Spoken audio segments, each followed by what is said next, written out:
absen terlebih dahulu ya. Untuk hari ini ada yang tidak masuk?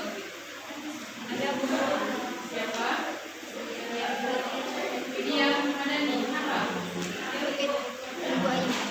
Kita doakan Widya Madani semoga bisa berikan kesembuhan, bisa bergabung bersama kita seperti biasanya. Ada lagi selain Widya Madani?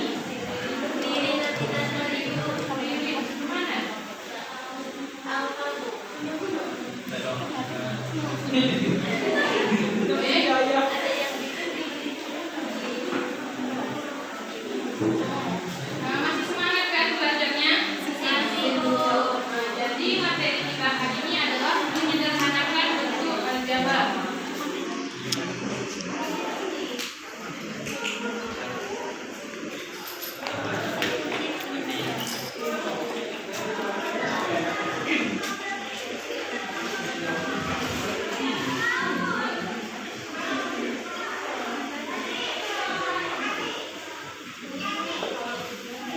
Menyederhanakan bentuk aljabar. Jadi tujuan pembelajaran kita pada kali ini adalah peserta didik dapat mengelompokkan dan menyusun aljabar dengan baik dan benar. Kemudian peserta didik dapat menyelesaikan operasi perhitungan penjumlahan, perkurangan, perkalian, dan pembagian secara baik dan benar. Selanjutnya peserta didik dapat menyederhanakan atau menghitung bentuk suku banyak dengan dua variabel.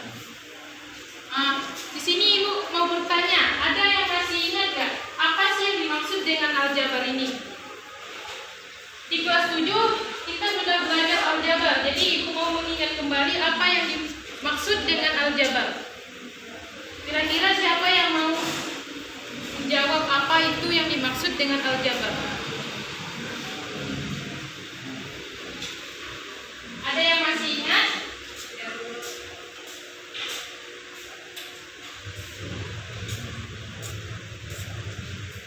Kalau tidak ada yang ingat, ingatkan kembali bahwa aljabar itu adalah suatu perhitungan di mana nilai atau bilangan yang digunakan itu diperluas lagi bentuknya menjadi konstanta atau bilangan tetap, koefisien, variabel atau perubahan sebagai pengganti dari nilai yang tidak diketahui. Ada yang masih tahu apa itu konstanta? Misalnya ada sebuah persamaan.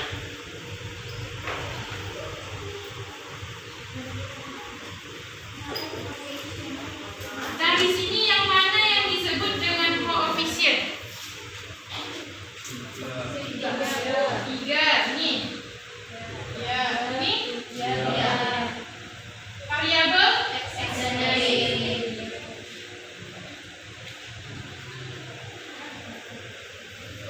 70 ini disebut apa? Konstanta. Konstanta atau bilangan tetap. Oke, kita masuk ke struktur bentuk aljabar.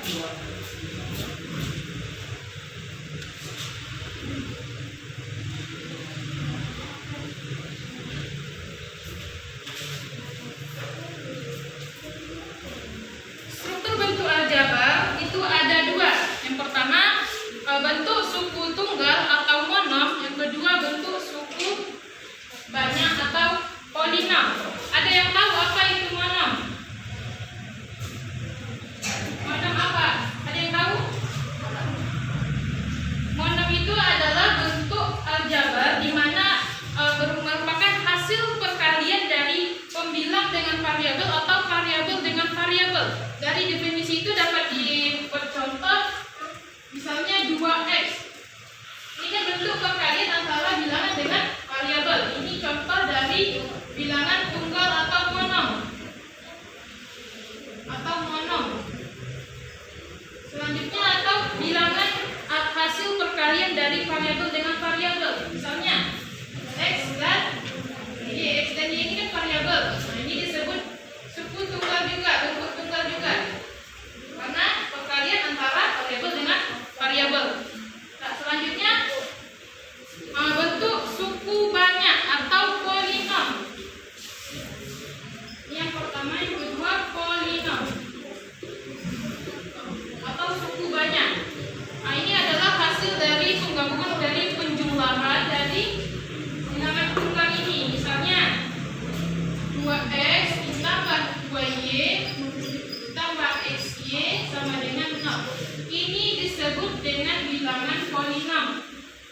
atau gabungan dari penjumlahan, pengurangan atau pembagian dari bilangan tunggal. Inilah contohnya. Selanjutnya kita masuk ke derajat bentuk aljabar.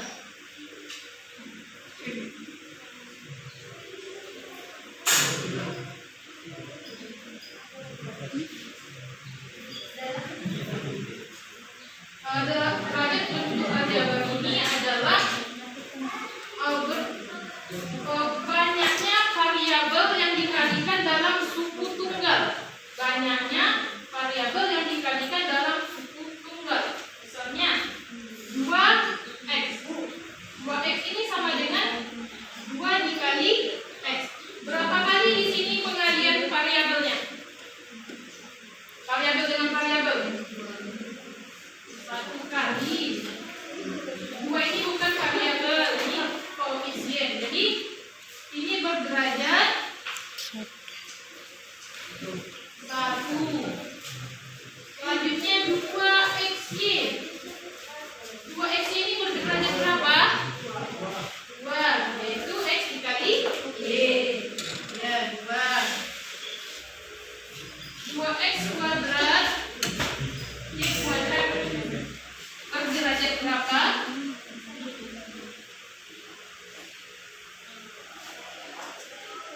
4.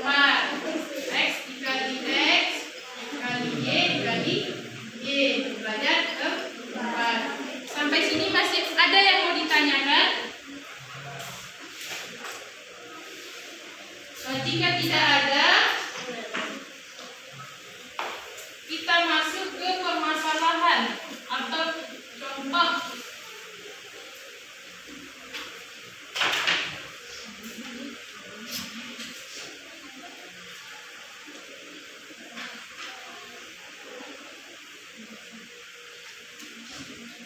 Baik, perhatikan lagi ya. Sini Doni ingin membeli apel dengan harga masing-masing Rp. Dan di sini kurang, ada 3-nya. Doni ingin membeli 3 apel dengan harga masing-masing Rp dan 4 donat dengan harga masing-masing Rp. Namun Doni tidak memiliki uang yang cukup sehingga ia mengurangi 2 apel dan menambah 2 donat.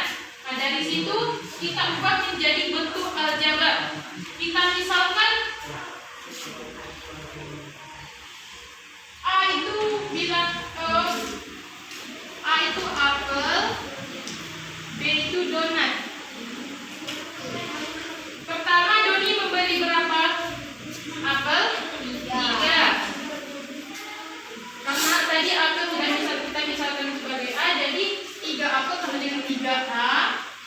Kemudian membeli 4 donat, berarti ditambah 4B. Karena dia tidak memiliki uang yang cukup, maka Doni mengurangi 2 apel, berarti dikurang 2A, kan menambah 2 donat, tambah 2B.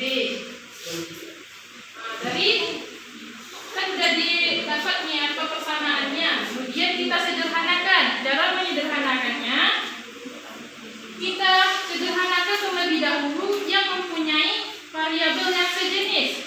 Di sini yang mana yang memiliki variabel yang sejenis?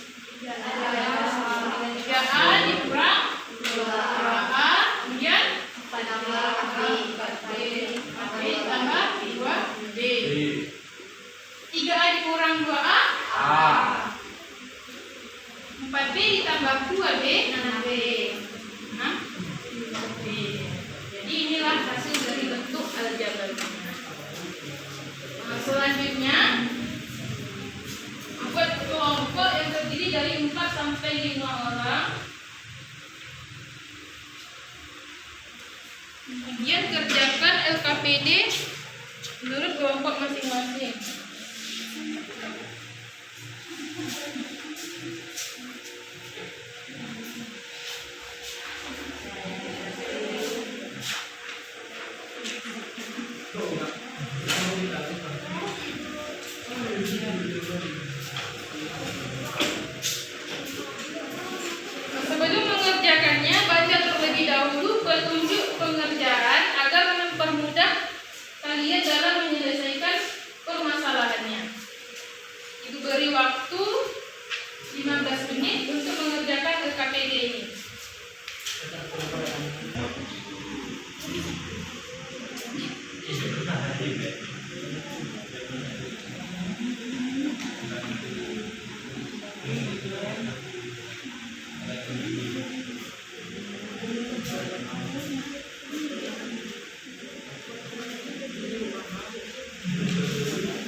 Ada yang kurang jelas dari LKPD-nya?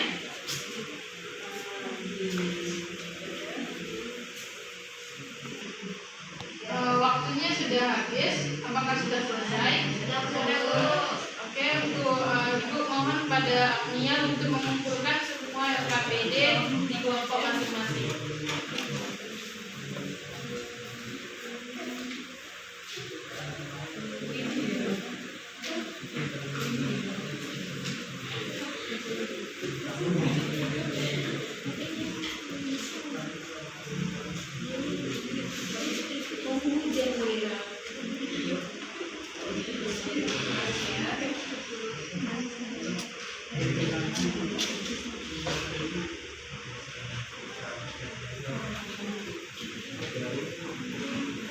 Selanjutnya, ada yang mau presentasi terlebih dahulu atau Ibu tunjuk? Ada yang mau presentasi terlebih dahulu? Ibu tunjuk secara acak ya. Kelompok Ayu Landari. Perwakilannya bisa 1 atau 2 orang.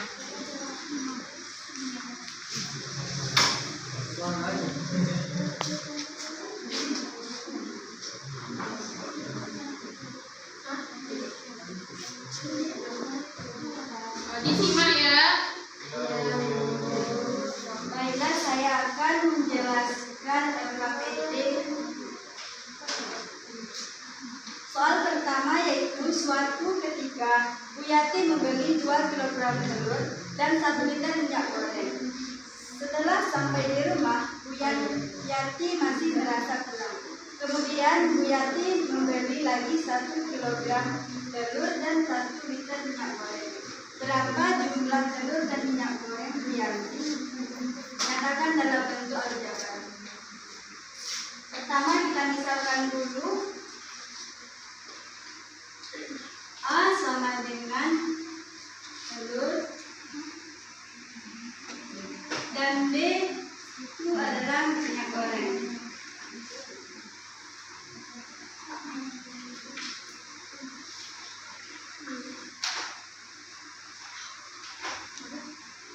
Kemudian kita masukkan nilai bersamaannya. Bu Yati membeli 2 kg telur, berarti 2A ditambah 1 liter minyak goreng yaitu B ditambah 1 kg telur yaitu A, kemudian ditambah 1 kg minyak goreng yaitu B. Kemudian kita sederhanakan dengan mencari variabel yang sejenis. 2A ditambah A ditambah B ditambah B. Kemudian kita jumlahkan. 2A ditambah A sama dengan 3A ditambah B ditambah B sama dengan 2B.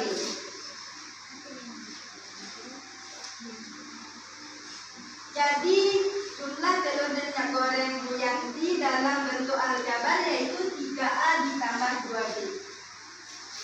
Bagaimana dengan jawaban kelompok A-nya? Apakah benar atau ada yang perlu diperbaiki? Benar. Oke, tepuk tangan dulu untuk kelompok A-nya.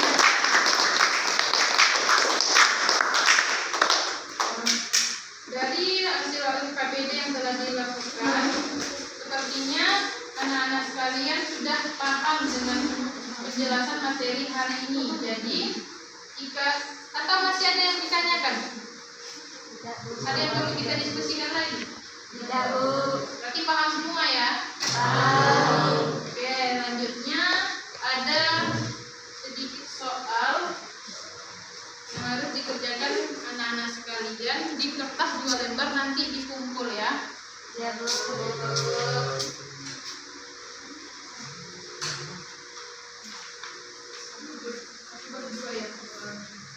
Silahkan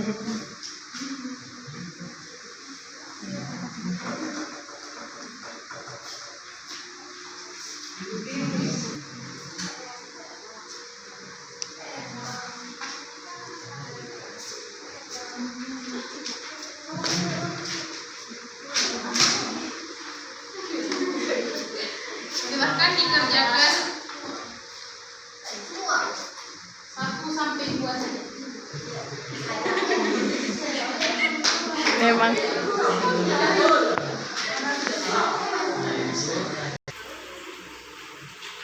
gimana? Udah selesai latihannya?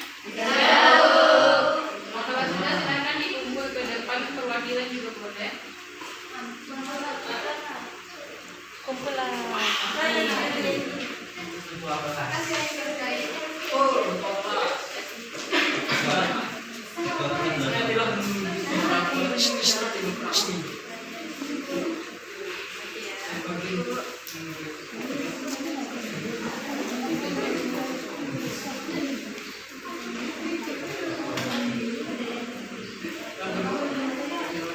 Ya Allah.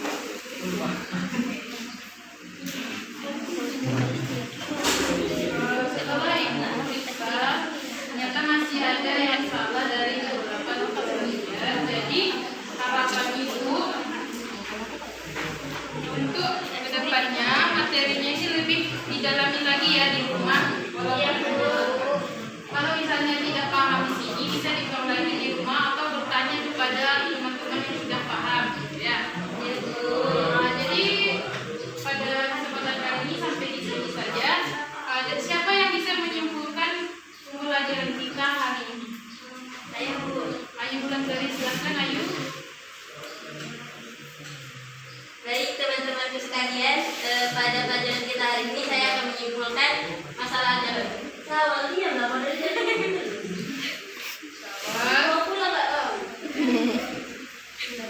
Adapun kesimpulan kita hari ini adalah aljabar adalah suatu bentuk matematika yang dalam penyajiannya memuat huruf-huruf untuk mewakili bilangan yang belum diketahui. Nah, adapun struktur dari aljabar itu sendiri adalah terdiri dari monom dan polinom. Udah. Baik, terima kasih Ayu. Tepuk tangan dulu untuk Ayu.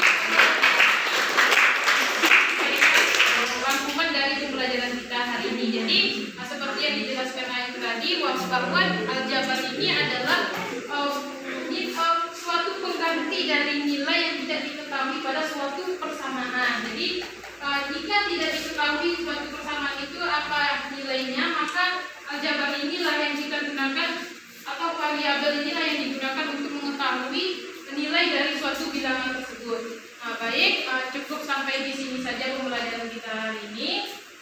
Marilah sama-sama kita mengucapkan alhamdulillah atau alhamdulillah. Alhamdulillah. Semoga materi yang kita pelajari hari ini berguna untuk kedepannya, dan semoga anak-anak ibu sekalian diberi kemudahan dalam segala hal. Amin. Ibu akhiri, assalamualaikum warahmatullahi wabarakatuh.